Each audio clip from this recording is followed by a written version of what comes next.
नमस्कार। अब मैं आपको कुछ नियम जो कि आपको लंबे समय तक कोरोना की बीमारी के समय में अन्य बीमारियों से बचाएंगे। अब मालूम नहीं है कोरोना कितने समय तक रहने वाला है, तो हमें हेल्दी भी रहना है। तो आपको मैं कुछ नियम बताना चाहती हूँ, हो सके तो आप ज़रूर अपनाइएगा।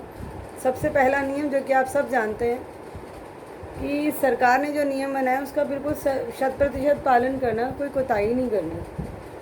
आपका मन उदास है, परेशान है, तो अपने घर पे रहकर कुछ नया सीख जाइए, कुछ नया सिखा दीजिए।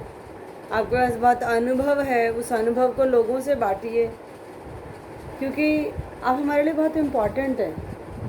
और आपके बिना मेरे दुनिया का, आपके घर का जीवन दरअसल अधूरा है।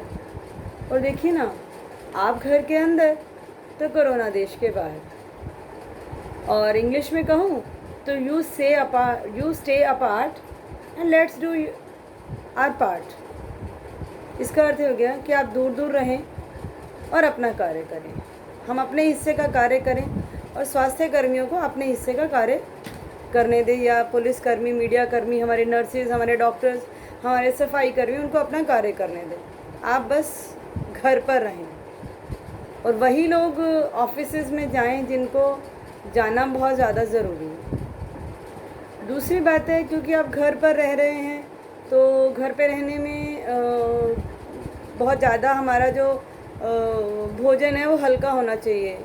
मैं देख रही हूँ कि लोगों से सुनती हूँ, आज हम मतलब बहुत पका हुआ भोजन खा रहे हैं और फिर मोटे हो रहे हैं सब लोग। तो मोटापा अपने आप में भी ना बहुत बड़ी बीमारी है। तो ज़्यादा से ज़्यादा कच्चा या हल्का भोजन लीजिए, क्योंकि हमारे शरीर की संरचना के हिसाब से हम सिर्फ 70 से 80% जो भोजन है वो हम कच्चा पचा सकते हैं, और सिर्फ 20 से 30% भोजन हमें पका हुआ या पक्का पचाने की क्षमता हमारे पेट में है। हम अगर अधिक मात्रा में पका हुआ भोजन खाते हैं, मतलब अमाउंट ज़्यादा खाते हैं, और सैलड्स नहीं ले रहे हैं, फ्रूट्स नहीं ले रहे, ज़्यादा हमारा पका हुआ ही भोजन है, तो वो हमारे एक्चुअली में टॉक्सिन्स बन जाते हैं। और टॉक्सिन यानी कि विषाणु बन जाते हैं, और बाद में ये किसी ना किसी बीमारी का जो है वो रूप ले लेते हैं।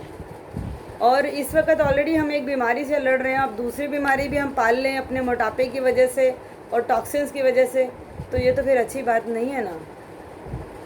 तीसरी बात तो ये हो गई कि आप लोग दिन में पानी, क्योंकि अब ज़्यादा पिया जा रहा है, गर्मी का मौसम है, और अगर जब आप ज़्यादा पानी पीते हैं तो ज़्यादा लू भी जाते हैं, ज़्यादा सुस्त हो जाते हैं, और कई बार तो नींद में भी उठते हैं। तो कोशिश कीजिए कि रात के 8 बजे तक आप अपना पानी 2 लीटर 2.5 लीटर जितना आपको ज़रूरत लगती है अपनी गर्मी के हिसाब से उतना पी लीजिए। उसके बाद की मात्रा बहुत कम से कम लीजिए, ताकि आपको नींद में उठना ना पड़े, और बार बार ये ना हो कि जी अब आप बाथरूम के लिए उठ रहे हैं या परेशान हो रहे हैं, नींद खराब हो रही है। बार बार गर्म पानी, गर्म चीज़ें लें, और सब्जियां लो, खट्टे फल लो। और चौथा नियम ये है कि आप लोग मांसाहारी भोजन को तो पूरी तरह ही त्याग दीजिए। अंडे है, आपका जो है मांस है, उसको तो आप पूरी तरह ही त्याग दीजिए, क्योंकि ये भोजन आपको प्रोटीन तो दे रहा है, नो डाउट, परंतु एक्चुअली में हमारी जो रोग से लड़ने की जो शक्ति है, जिसे हम रोग प्रतिरोधक शक्ति कहते हैं, वो एक्चुअली में कम हो जाती है। ठीक है। और प्रोटीन की अगर मैं बात करूँ तो प्रोटीन का सबसे best source in the world जो है वो 32% इन 100 ग्राम्स है, वो एक्चुअली में सोयाबीन है। तो सोयाबीन को आप किसी भी फॉर्म में ले लीजिए, चंक्स की फॉर्म में ले लीजिए, जो कि न्यूट्रिला में आ रहा है, चूरा ले लीजिए, और उसकी दाल ले लीजिए, उसको पीस के आटे में मिला लीजिए। ठीक है। या आप उसको पीस के बेसन में मिला लीजिए, चीले वगैरह बना सकते हैं। मतलब आपके पास बहुत सारी ऑप्शंस हो सकती हैं। आप अगर बेसन के गट्टे की सब्ज़ी बना रहे हैं तो उसके अंदर थोड़ा सा आप अपना सोयाबीन का पाउडर मिला लीजिए, आटे में मिला लीजिए। 10 किलो आटा है तो आप 2 किलो अपना सोयाबीन मिला लीजिए। ऑप्शंस बहुत सारी, आपको थोड़ा सा इनोवेटिव होने की ज़रूरत है। तो इसलिए प्रोटीन के लिए आप सोयाबीन लीजिए। और 5वां पॉइंट मैं ये बताने वाली हूँ कि आपको 8 जो की ही नींद लेनी है, 8 घंटे की ही नींद लेनी है, जो कि रात 10 बजे से लेकर 6 बजे तक के लिए सबसे सही उत्तम समय है, बढ़िया समय है।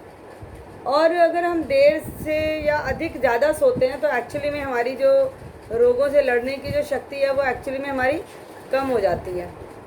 तो हमें तो बीमारी से लड़ना है भाई, तो अगर हमें बीमारी से लड़ना है तो ज़्यादा सो के थोड़ी लड़ सकते हैं। और ज़्यादा सोने से हमें डिप्रेशन भी आता है कि हमें लगता है हम कुछ क्रिएटिव नहीं, एक सेटिस्फेक्शन नहीं रहती।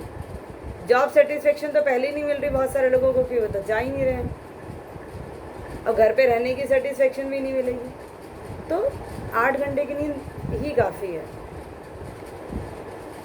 और छठा पॉइंट है, न्यूज़ में आया था कि वर्ल्ड वाइड जो है वो घर में डोमेस्टिक वायलेंस बढ़ गया है, औरतों के प्रति या बच्चों के प्रति या पेरेंट्स के प्रति या पेरेंट्स का अपने बच्चों के प्रति, वाइस वर्सा जो भी है। और भारत में तो 100% बढ़ गया है। तो ये बहुत दुख की बात है कि हमारा देश एक ऐसा देश है जो लोगों को सपोर्ट करने के लिए और केयर करने के लिए जाना जाता है, और यहाँ पे डोमेस्टिक वायलेंस हो रही है जो कि बहुत ज़्यादा बढ़ गई है। तो कृपया खुश खुद भी रहो और दूसरों को भी रहने दो। और रिसर्च बताती है, शोध बताता है कि जो लोग खुश रहते हैं उन्हें या तो बीमारियाँ होती नहीं है, या होती हैं तो बहुत कम होती हैं, और अगर हो जाती है तो वो जल्दी ठीक हो जाते हैं, क्योंकि वो पॉजिटिव रहते हैं और खुश रहते हैं। ठीक है, आप व्यस्त रहो और स्वस्थ रहो। और अगर आप व्यस्त रहेंगे तो मन में नेगेटिविटी नहीं आएगी। आप अपने फ्यूचर को प्लान कर सकते हैं कि अगर लॉकडाउन खुलेगा तो हम क्या क्या करेंगे, कैसे कैसे करेंगे। और बीमारी से बचने के लिए कुछ मैं चीज़ें बताती हूँ जिनको आप अपने घर से तो पूरी तरह निकाल ही दो। एक तो टाटा नमक, जो आपका समुद्री नमक है, कोई भी नमक, टाटा नमक नहीं, कोई भी नमक जो समुद्री नमक है उसे आप घर से बाहर निकाल दीजिए। अब आप कहेंगे जी हमने तो आयोडीन के लिए लेना है। आयोडीन मैं आपको बताना चाहती हूँ कि आयोडीन जब हम बॉयल करते हैं तो वो इवापोरेट हो जाती है। तो हमारा जो देसी तरीका है सेंधा नमक लेने का, काला नमक लेने का, वो सही है। पर टू बी नोटेड कि जब भी आप सेंधा नमक डालें उसे बॉयल ज़रूर करें। आप सिर्फ काला नमक है जिसे आप सब्जी उस पर सलाद वगैरह पे डाल सकते हैं ऊपर से, बाकी ऊपर से आपको नमक नहीं लेना है। कम मात्रा में नमक लेना, और स्पेशली इनके लिए जो हमारे ब्लड प्रेशर के मरीज़ हैं। आप रिफाइंड ऑयल मत लीजिए, उसकी बजाय आप सरसों का तेल लीजिए, अपना गाय का घी ले लीजिए। गाय का घी ये नहीं कि आप बहुत सब्जियां भी उसी में बनाने लग रहे हैं, नहीं, आपने रोटी पे थोड़ा लगा लिया, ठीक है, परंतु इसका अर्थ ये नहीं है कि आप जो है वो मतलब भर भर के खा रहे हैं। तड़का है आपका, कुछ भी तलाई है, कुछ ज़रूरत पड़ने पर अगर करनी पड़ रही है तो आप सरसों के तेल में कीजिए। सफ़ेद चीनी आपके लिए जहर है, उसके बदले में आप शक्कर ले सकते हैं, खांड ले सकते हैं, बूरा ले सकते हैं, गुड़ ले सकते हैं। और अगर आप कुछ मिठाइयाँ बना रहे हैं मान लो, तो आप यही चीज़ें यूज़ करें, और साथ में कुछ ड्राई फ्रूट्स डाल सकते हैं, किशमिश डाल सकते हैं, खजूर डाल सकते हैं, जब सर्दियों में खजूर आ जाएगी, छुआरा डाल सकते हैं, मुनक्का डाल सकते हैं बीज निकाल के। तो ये आप एज अ स्वीटनर यूज़ कर सकते हैं। आर्टिफिशियल केमिकल्स आपको नहीं ऐड करने स्मेल्स के लिए। लोगों की आजकल बहुत खपत बढ़ गई है कि जी उन्होंने वनीला लेना है, स्ट्रॉबेरी एसेंस लेना है। उससे बेहतर होगा कि आप कुछ गुलाब की पत्तियों का इस्तेमाल कर लीजिए, दालचीनी का इस्तेमाल कर लीजिए, इलायची का इस्तेमाल कर लीजिए, कम से कम आप केमिकल्स लीजिए। और एल्युमिनियम के बर्तन, ना तो आप उसमें खुद बनाइए, ना काम वालियों को बना के दीजिए, ना उन्हें आगे दीजिए। एल्युमिनियम के बर्तन में तो बिल्कुल भी आपको खाना नहीं बनाना, क्योंकि आप अगर उसमें खाना बनाते हैं तो आपकी जो उसकी पौष्टिकता है, यानी कि न्यूट्रिशनल वैल्यू है उस चीज़ सब्जी की जो आपने बनाई है, उसकी 100% होती है। जब आप पकाने लगते हैं तो वो घटकर 13% रह जाती है। पैसे तो आपने 100% खर्च किए हैं, तो उसकी न्यूट्रिशन वैल्यू 13% क्यों लेनी है जी? तो आप क्या कीजिए, या तो मिट्टी के बर्तन इस्तेमाल कीजिए। मिट्टी के बर्तन में खाना बनाने का तरीका ये है कि आप उसको मध्यम आंच पे बनाइए, तेज़ आंच पे मिट्टी के बर्तन नहीं चलते। या पीतल ले लीजिए, कांसा ले लीजिए, ठीक है। तो ये चीज़ें आप ले सकते हैं। तो इनको अपनी रसोई में अधिक से अधिक मात्रा में लीजिए। स्टील भी ले सकते हो और लोहा भी ले सकते हो, ठीक है।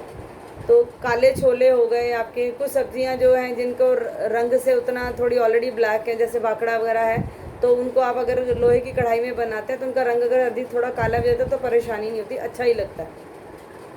और किसी दिन आप अगर काले छोले काली कढ़ाई में ही तड़का लगा के बना के देखे तो बहुत डिफरेंट कलर का अच्छा वाला काला रंग आता है। आप उड़द की दाल बना रहे हैं, उसी में बना लीजिए।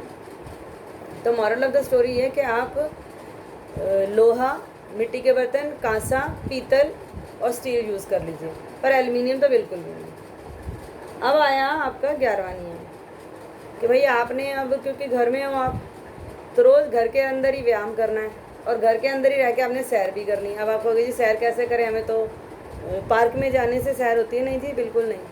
आप अपने घर के कमरे में खड़े हो जाइए और अपने बेड के चारों तरफ चक्कर लगा लीजिए घड़ी देख कर। तो अगर आपने 1 घंटा देख लिया, घड़ी देख के आपने अपने कमरे के अंदर ही वॉक कर लिया तो हो गया आपका काम, आपकी वॉक हो गई। और अगर आपके घर में साइकिल है तो अपनी साइकिल को स्टैंड पे खड़े करके आप साइकिलिंग कर सकते हैं। जिम नहीं कर पा रहे तो कोई बात नहीं, आप घर के काम कीजिए ना, डस्टिंग कीजिए, सफाई कीजिए, बर्तन कीजिए, अपने घर को डेकोरेट कीजिए। हालांकि आप कहेंगे जी हम तो पहले ही कर रहे हैं, झाड़ू पोछा बर्तन तो हम कर रहे हैं, भी हमारी महिलाएं कर रही हैं, मेरी पुरुषों से प्रार्थना है, बच्चों से प्रार्थना है, वो भी अपने घर में जो महिलाएं हैं उनका साथ दें और सब एक टीम वर्क की तरह काम करें। जो घर टीम की तरह रहता है ना, वो आगे बढ़ जाता है।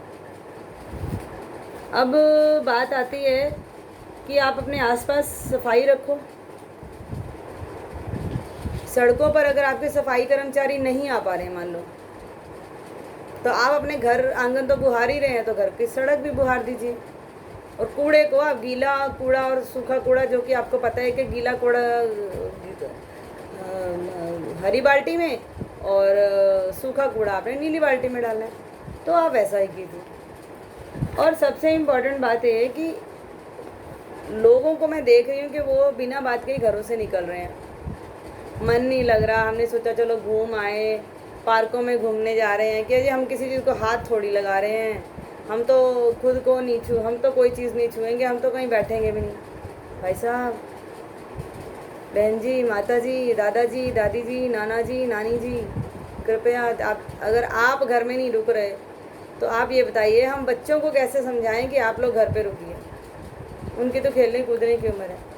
और फिर ये बच्चे कहीं भी आपसे पूछ के चले जाएंगे खेलने के, या बिना पूछे जाएंगे, क्योंकि आप रोक नहीं पाएंगे, क्योंकि आप खुद जा रहे हैं। और फिर ये कहीं भी हाथ लगाएंगे बीमार हो जाएंगे, और बीमार होने के बाद आप क्या कर पाएंगे।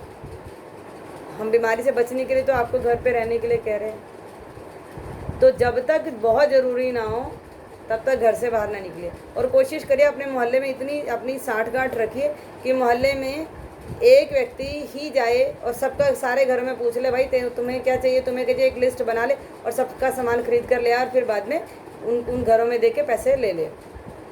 फिर कोई दूसरा जाए अगले दिन, 2-3 दिन बाद, 4 दिन बाद, तो फिर वो कर ले। सभी लोगों को सभी घरों से क्यों निकलना है, क्या ज़रूरत है, घर में रहिए ना। क्या आप अपने सामान के साथ 4 लोगों का और सामान नहीं ला सकते क्या? तो 4 परिवार भी तो आप बचा लोगे। ये समय यूनाइट होने का है। और एक बहुत ही इम्पॉर्टेंट बात है कि हमारे आसपास बहुत सारे जानवर, पंछी जो हैं, गाय है, भैंस है आपकी, बंदर हैं, कुत्ते हैं, चिड़िया है, गिलहरी है, पंछी हैं, भूखे हैं वो लोग। एक तो गर्मी है, ऊपर से भोजन की कमी है। तो आप अपनी एक रोटी बनाते हो ना सुबह, दोपहर, शाम को, तो एक एक रोटी और बना दो ना, और उनके लिए निकाल के डालना शुरू करिए। और अपने घर के बाहर एक बर्तन रख दीजिए जिसमें वो पानी पी सकें। ये जितने जानवर हैं, जितने पंछी हैं, हमारे पर्यावरण के लिए ज़रूरी है, ये हमारे लिए ज़रूरी हैं। ये पंछी गंदगी खा के हमारे लिए सफाई करते हैं। ये कीड़े मकोड़े हैं, ये आपकी जो गंदगी सड़कों पर पड़ी होती है उससे खा के, पचा के अपने आप का लालन पालन करते हैं, आपकी सफाई का भार आधा करते हैं। अब आप कहेंगे जी सड़कों पे तो बहुत गंदगी पड़ी है, तो हमारा जो टर्नओवर है जो कूड़े का वो इतना ज़्यादा है, और हम जो कूड़े को ख़त्म करने के लिए जो पंछी हैं या जो कीड़े मकोड़े हैं उनको हम फीड नहीं करेंगे, तो बताइए कैसे होगा।